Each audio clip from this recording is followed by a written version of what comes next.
नमस्कार, आप देख रहे हैं आई इंडिया। मैं हूं जयंत श्रीवास्तव।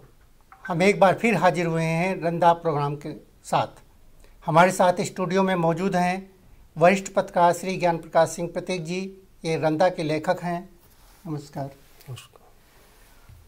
अब हम आगे बढ़ना चाह रहे हैं। रंदा प्रोग्राम जो है समसामयिक घटनाओं पर आधारित है। इसमें जो घटनाएं हो रही हैं उस पर रंदा अपनी टिप्पणी करता है, व्यंग्यात्मक। इस बार हम रंदा के लेखक से जानेंगे कि इस बार कौन कौन सी घटनाएं हैं जिस पे वो रंदा की व्यंग्यात्मक टिप्पणी देने वाले हैं। इस बार रंदा ने 10 समाचार के शीर्षकों पर व्यंग्यात्मक टिप्पणी की है। ये घटनाएं और बयान समसामयिक हैं। इन पर करारी चोट की गई है। जहाँ पर विसंगतियाँ होती हैं वहाँ पर रंदा अपना काम शुरू कर देता है। तो हम चलते हैं। एक बार पहली खबर है रंदा की, उसमें टिप्पणी आने वाली है। गुरु नानक देव के प्रकाश पर्व पर पीएम मोदी ने 3 कृषि कानूनों की वापसी की घोषणा की। इस पर रंदा की क्या टिप्पणी? गमले में गेहूं धान बोने वाले किसान रंदा की ओर से गुरु नानक देव के प्रकाश पर्व पर देशवासियों को लख लख बधाइयाँ। पीएम महोदय अगर ये निर्णय शुरुआती दौर में ही ले लेते तो किसानों को चिल्ला, सिंधु, गाजीपुर बॉर्डर पर गर्मी, वर्षा, जाड़ा झेलते हुए न बैठना पड़ता और न ही करीब 700 किसानों की जान ही जाती, न ही देश में इस आंदोलन को लेकर जगहसाई ही होती। विरोधी दलों को किसान आंदोलनों की आड़ में सियासी रोटी सेकने का अवसर भी नहीं मिलता और न ही आपके पार्टी के लोग ग्राम देवता कहे जाने वाले अन्नदाता किसानों को आतंकवादी, खालिस्तानी व टुकड़े टुकड़े गैंग कहकर उपहास उड़ाने का अवसर भी नहीं मिलता। पंजाब, उत्तर प्रदेश सहित 5 प्रदेशों के चुनाव निकट न होते तो शायद ऊंट पहाड़ के नीचे भी न आता। किसानों ने अपने दृढ़ संकल्प, त्याग और बलिदान से दुष्यंत कुमार की इस शेर को साकार कर रंदा सरीखे किसानों का सीना 32 से 66 कर दिया है। कौन कहता है आसमां में सुराग नहीं होता, एक पत्थर तबीयत से तो उछालो यारो। प्रदेश सरकार के पर्यटन मंत्री नीलकंठ तिवारी ने अयोध्या विश्व की सबसे सुंदर नगरी बन रही है, ये बयान दिया है। इस पर रंदा की क्या टिप्पणी? आदरणीय मंत्री तिवारी जी, अयोध्या आपके बताने से सुंदर नगरी नहीं बन रही है, वो तो त्रेता युग से सुंदर बनी हुई है। इसकी सुंदरता तभी से दुनिया जानती है जब मर्यादा पुरुषोत्तम श्री राम इस पवित्र भूमि पर अवतरित हुए थे। जो बात आप अयोध्या की आड़ में वोट बैंक साधने के लिए कह रहे हैं, उसे कई सदियों पूर्व ऋषि मुनियों और कवियों ने कही है। गोस्वामी तुलसीदास ने अयोध्या की सुंदरता का वर्णन करते हुए रामचरितमानस में लिखा है, अवधपुरी मम पुरी सुहावन, उत्तर दिश सरयू वही पावन। वही किसी भक्त मार्गी कवि ने अयोध्या के संबंध में कहा है कि गंगा बड़ी न गोदावरी, न तीर्थ बड़े प्रयाग, सबसे बड़ी अयोध्या जहाँ रामलीन अवतार। अगली जो खबर आ रही रंदा उस पर टिप्पणी देने वाला है। सपा को झटका, 4 एमएलसी भाजपा में। स्वतंत्र देव बोले आज नहीं आएगी नींद।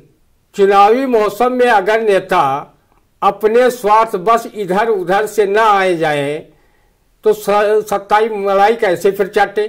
भाई स्वतंत्र देव जी, सपा को वैसे ही झटका लगा होगा और अखिलेश को 4 विभीषणों के जाने पर वैसे ही नींद नहीं आई होगी जैसे नींद आपको सीतापुर सदर विधायक राकेश राठौर के भाजपा छोड़ने और सपा में शामिल होने पर नहीं आई होगी। आपके पाले के मेढक उस पाले में तथा उस पाले के मेढक इस पाले में जाते हैं, क्योंकि ये चुनावी मौसम है। इसमें आएंगे जाएंगे और मेढक की तरह एक दूसरे पर टर टर की आवाज भी निकालेंगे। ऑल इंडिया प्रोफेशनल कांग्रेस के पूर्वी यूपी चेयरमैन तारिक सिद्दीकी ने कहा कि सत्ता आने पर एक एक वादा पूरा करेगी कांग्रेस। इस पर रंदा की क्या टिप्पणी? तारिक जी, रंदा ने सुना है वादे निभाने के लिए चुनाव निभाने के लिए नहीं होते, वो चुनाव जीतने के लिए होते हैं। अगर हकीकत में सही होते तो रंदा भी 15 लाख रुपए खाते में देकर इतराता फिरता और हर साल 2 करोड़ नौकरी मिलती तो रंदा भी आज अधिकारी नहीं तो चपरासी जरूर हो जाता। रही बात आपकी पार्टी की, तो वो अपना वादा तो तब निभाएगी जब 32 साल के वनवास से उबरकर सत्ता की कुर्सी तक पहुंचेगी। आपके वादे को सुन कई लोग कहते हैं कि न नौमन तेल होगा न राधा नाचेंगी। तारिक जी, आप जैसे नेता से विपिन राजवंशी जैसे एक पत्रकार ने पूछा कि नेताजी आप क्या करते हैं? नेताजी बोले, हम तो केवल वादा करते हैं और आपके क्षेत्र में काम वो तो दादा करते हैं। दादा कुछ काम ज्यादा करते हैं, अब ज्यादा नहीं करेंगे, ये हम आपसे वादा करते हैं। अगली खबर है, आरएसएस के सरकारवा दत्तात्रेय हसबोले ने कहा कि संघ की शाखाओं में महापुरुषों की होनी चाहिए चर्चा। इस पर रंदा की क्या टिप्पणी आने वाली है? क्या हसबोले जी, अभी तक संघ की शाखाओं में रंदा सरीखे पुरुषों पर ही चर्चा हो रही थी।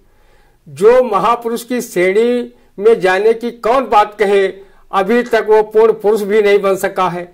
रंदा तो सुनता आ रहा है कि दूसरे दलों के महापुरुषों की कमियां खोजने व उन्हें समाज में प्रचारित करने का काम संघ की शाखाओं में किया जा रहा है।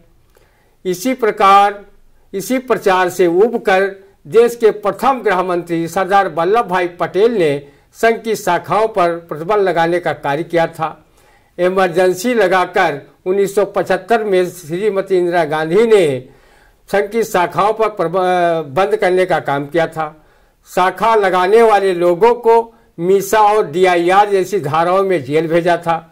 रंदा ने सुना है कि संघ की शाखाओं में गुरु गोलवलकर और वीर सावरकर की जहां जय जयकार होती है, वहीं महात्मा गांधी व नेहरू को देश का विभाजन का कारक बताकर नई पीढ़ी के दिलो दिमाग में इनके प्रति नफरत का बीज बोया जाता है। सभी दलों के महापुरुषों की चर्चा आदर सम्मान के साथ अच्छे भाव में हो तो रंदा भी संघ की शाखाओं में जाने से कोई गुरेज नहीं करेगा। सरकार के प्रवक्ता व कैबिनेट मंत्री सिद्धार्थ नाथ सिंह ने कहा कि अखिलेश यादव की अच्छी नहीं लग रही है गरीबों के चेहरों की मुस्कान। इस पर रंदा की क्या टिप्पणी आने वाली है? भाई सिद्धार्थनाथ जी, गरीबों के चेहरों पर अखिलेश को मुस्कान तो तब अच्छी लगे जब रंदा सरीखे गरीब लोगों के चेहरे पर मुस्कान भी हो। आपके सरकार द्वारा बढ़ाई गई महंगाई डाइन ने तो गरीबों के चेहरों पर मुस्कान तो कब की छीन चुकी है। वो कहो चेहरा नहीं छीन पा रही है, शायद चेहरा 5 किलो फ्री फोकट में मिल रहे राशन से बचा हुआ है। रंदा ने गरीबों के बुझे चेहरों को देखकर पत्रकार धीरन विद्यार्थी के काव्य पंक्ति मौजूदा हालातों पर गुनगुनाया करता है। बुझे हुए चेहरों को जब जब मैं देखता हूं, मुझे व्यवस्था ये सब गाली लगती है। आप सत्ता सुख भोग रहे हैं, इसलिए मुस्कान गरीबों के चेहरों से छीनकर आपके चेहरे पर चस्पा हो गई है।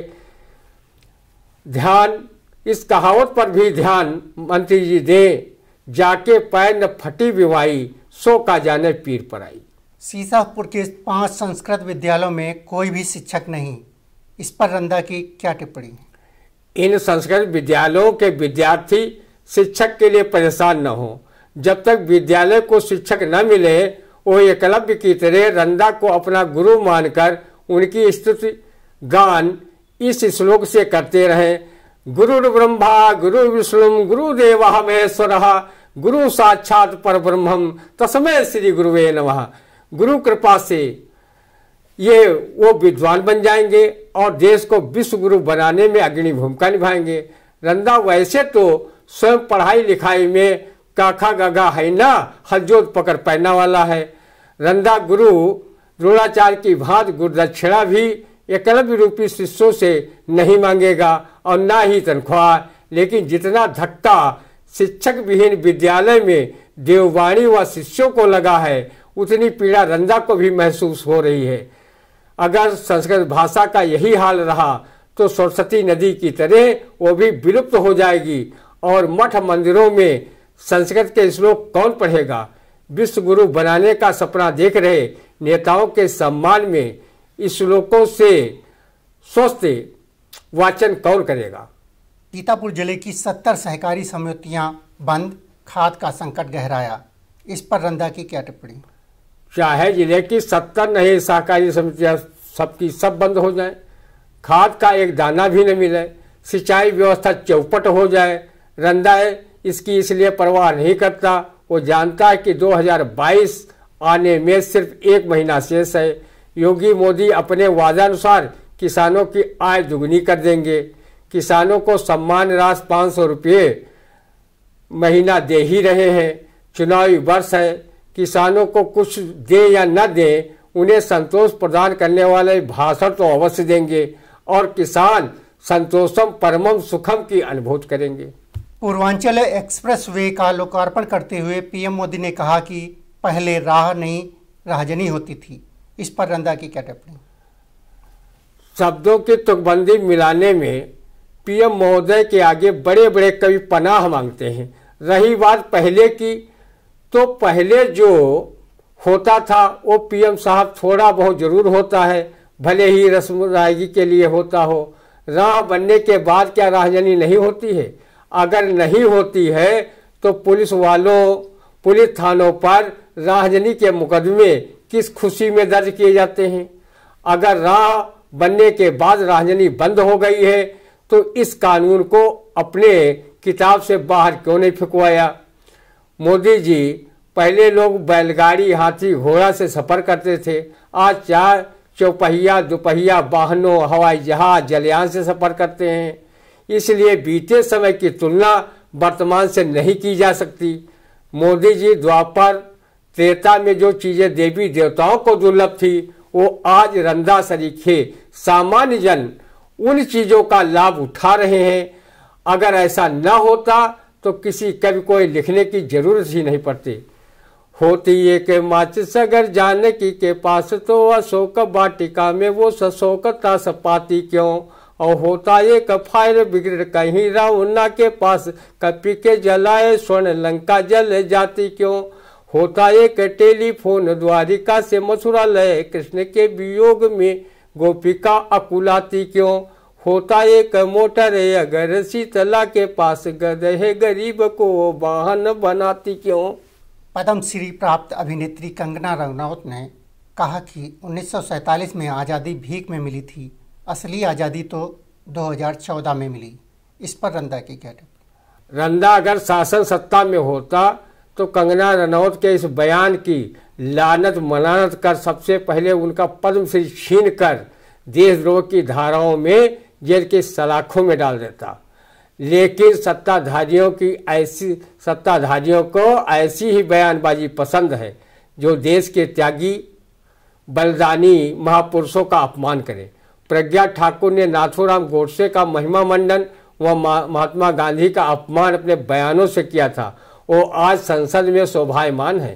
कंगना जी, रंधा जानना चाहता है, जब आपकी चहेती सरकार आज़ादी के 75 वर्ष का अमृत महोत्सव कैसे मना रही है, जब आपके कथनानुसार 2014 को मिली।